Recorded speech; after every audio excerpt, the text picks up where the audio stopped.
Now, the Cabinet has approved 8 important national high-speed road corridor projects of length 936 kilometers at a total cost of 50,655 crore rupees to improve logistics efficiency, reduce congestion and enhance connectivity across the country. My colleague Ratnadeep Chaudhary joins us with more details. Ratnadeep, take us through the latest and the significance of this particular project.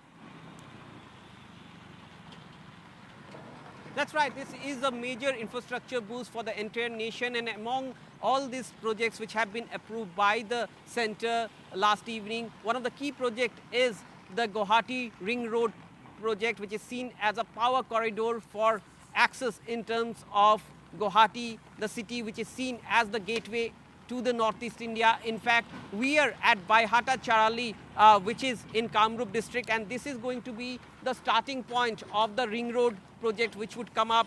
It will be a 121-kilometer long ring road project around the city of Guwahati, which is seen as the gateway of Northeast, built at a cost of 5,729 crores. In fact, you can see this is the national highway on which now there are already infrastructure development works going on. This is a new flyover which is coming up. So the project basically encompasses a new 4-lane access controlled bypass for North Guwahati. Now, Baihata Charali leads to the North Guwahati region, which is on the northern bank of the Brahmaputra, and then a key new bridge will be built on the river Brahmaputra, linking it to the southern part of the Guwahati city. And bypassing the Guwahati city, there is already an existing Guwahati bypass, which is a 4-lane bypass that will be upgraded to a 6-lane bypass.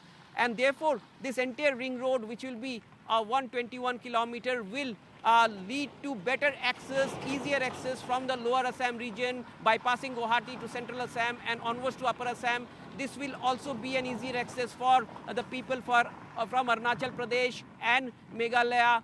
And in fact, this will also help in decongesting the traffic in Guwahati, because now you have to either you have to take the national highway, which also remains congested with traffic, or take the roads through the Guwahati city main thoroughfare. So therefore, this ring road, which will come up at a cost of over 5,729 crores, is going to completely change the way traffic movement takes place in this area, which is a busy access route to lower Assam and Meghalaya and onwards towards upper Assam and Arunachal Pradesh.